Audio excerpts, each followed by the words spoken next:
Hi, I'm Peggy Sue Skipper, and we are fresh off the Unearthing Ancient Civilizations Conference. It was right here in Houston, Texas. And I'm delighted to have with me today one of the experts that spoke at that conference. Stick with us, you're going to love this. Hi, and welcome to the show. I'm Peggy Sue Skipper, and one of my passions is ancient sites. I think they have things to tell us that we haven't even begun to uncover yet.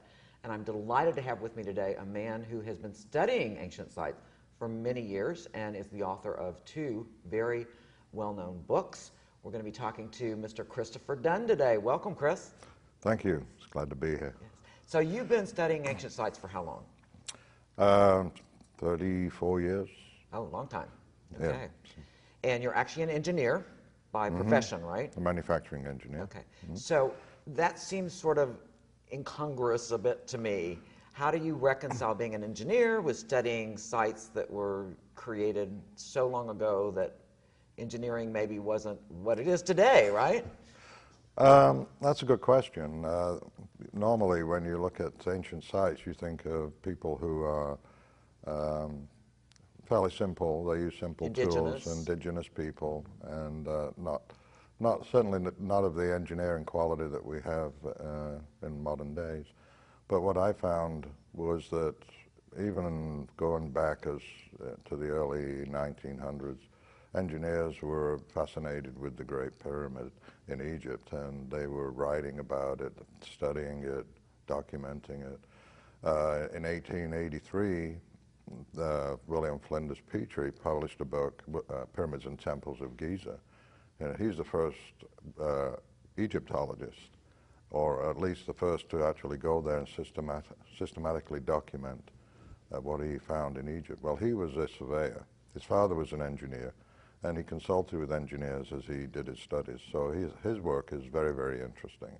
And I picked up on some of his writings and expanded on that.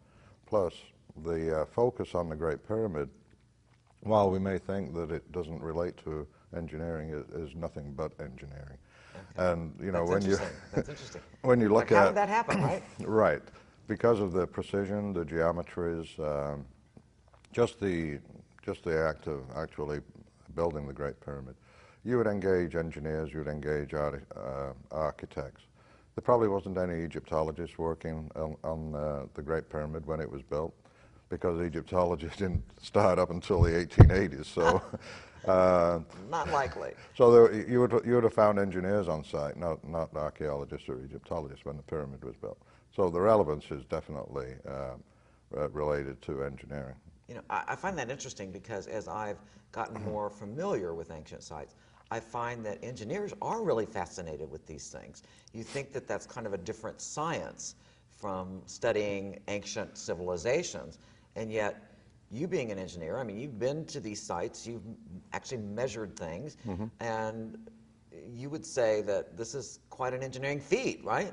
Oh, exactly, because to engineers, measurements is the stock and trade, precision, measurements. If you're not measuring something as an engineer, then you're not doing your job. So,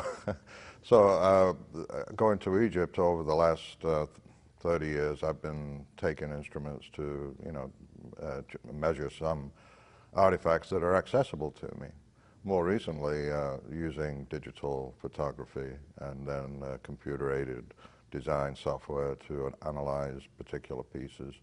And what I found was that, as you said, engineers are now going to Egypt. And as an engineer, I can say all the engineers that I go with are awed, are humbled by what they see, the accomplishments of the ancients. How did they do this back then when they were supposedly indigenous or primitive people? Yes, and I talk to Egyptologists who are leading tours in Egypt, and they say, Chris, I love talking to engineers because every time I have an engineer in my group, I cannot actually talk about the Egyptologists' theories on how things are built. They dismiss them completely and start to talk about practical ways that they can build. But the conventional theories just don't hold up. And the study that I have done with respect to geometry and precision, particularly the pyramids, the statuary, and some of the other architectural elements that you find on the Giza Plateau or in the temples in the south. They speak of a much higher level of technology in ancient history than what we have given them credit for.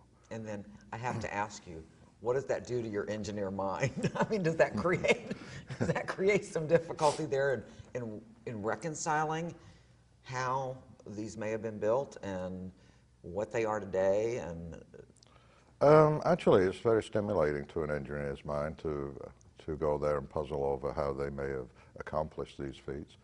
It is kind of mind-blowing in a way. I think that as far as a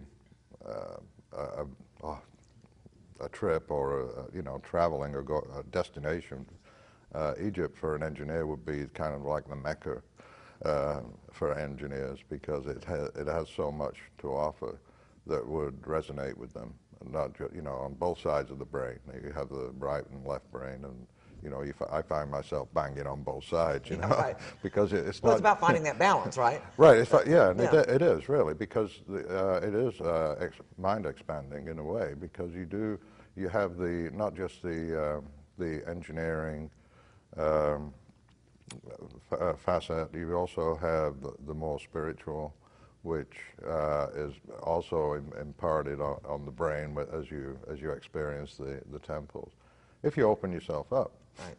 If you do it with an open heart and an open mind. Right. And I think you just hit on what I believe is the key to discovering what these sites have to tell us. I do think they have information for us, information that will help us understand ourselves better historically, Yeah. and also perhaps help us formulate a new and better future. That's what I think is the exciting thing about studying ancient sites. Yeah. So, Well, and what I have sort of intuited with my studies is that if we are able to replicate, or if we're able to understand how the ancient Egyptians engineered their society, and really what we're looking at is just the skeleton of the society. So we're looking at the bare bones, just the stones. Everything else is gone. But if we're able to put clothes on this skeleton, or flesh and blood, it would look a lot different than what we have been presented in history books, right. Because it would show a civilization that was much more advanced. They had more advanced tools. The products that they made are very advanced in their sophistication. And to say that over a 3,000-year period, the ancient Egyptians could conceive of these incredible products, this mega engineering. It's engineering on a massive scale, and they did it just with using simple tools. It does not theoretically. Theoretically, I mean, yes, yeah, you're right, absolutely. Everything is theory in right. terms of analyzing the ancient Egyptians, because nobody knows. They theorize, and the tools are no longer in the archaeological. They haven't been found in the archaeological record. So archaeologists and Egyptologists limit themselves to what they find in the archaeological record, or what the history books tell them was available to this ancient culture. Engineers are not restricted like that. We try to think of more practical ways to accomplish the work.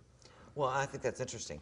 And we're just coming off of yesterday a conference, the Unearthing Ancient Civilizations Conference, which you were a speaker at. And I think one of the things that you said in the panel discussion really caught my attention, and that was that Egypt needs to have its true history. Mm-hmm. Could you expand on that a little bit? Because I think that's a very profound statement.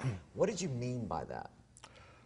Well, the history of Egypt has been written by Westerners for the most part. The Egyptologists, early Egyptologists, were from England, from France, from Germany, and then from America. So much of the history that is taught about ancient Egypt was written not by Egyptians but by Westerners, and then those works were handed back to the Egyptians, who said, okay, you know, and they started to teach it in their universities. And I think that the Egyptians, particularly their engineering minds, architectural minds, and we do find that there is now a group of technocrats or people who have technical backgrounds in Egypt who are looking at these ancient sites in a different way. And I think if they knew what I have uncovered, and they started to follow my foot tracks through Egypt and started to do their own measures, they would rewrite their own history. Okay.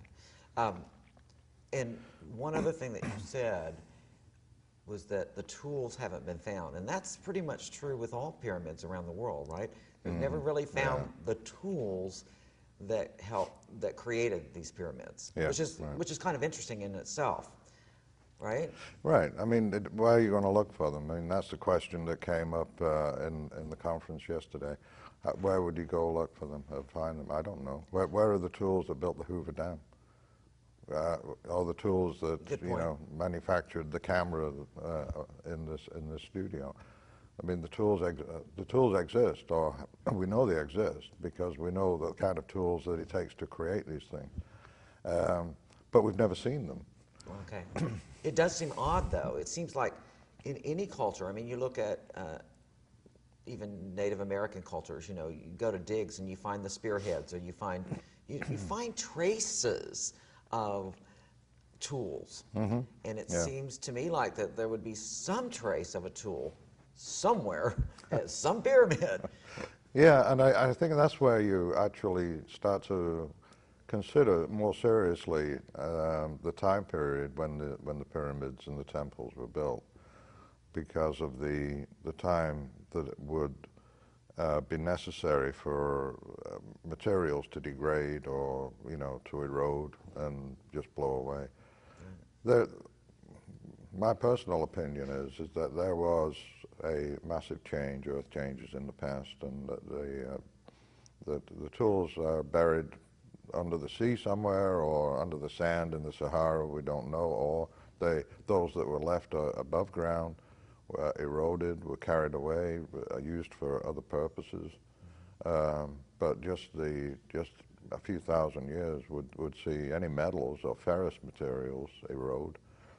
There was a show on television called Life After People that showed I heard about that.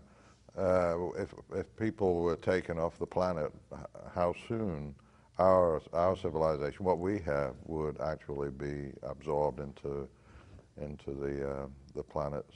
Everything but the styrofoam, right? It might be here forever. Well, that's another thing. The styrofoam. We don't know what kind of materials they had in ancient Egypt, and somebody facetiously said, well, we don't find any styrofoam cups. Well, how do we know they had styrofoam cups? They probably didn't, or toaster ovens, or other products that we use today.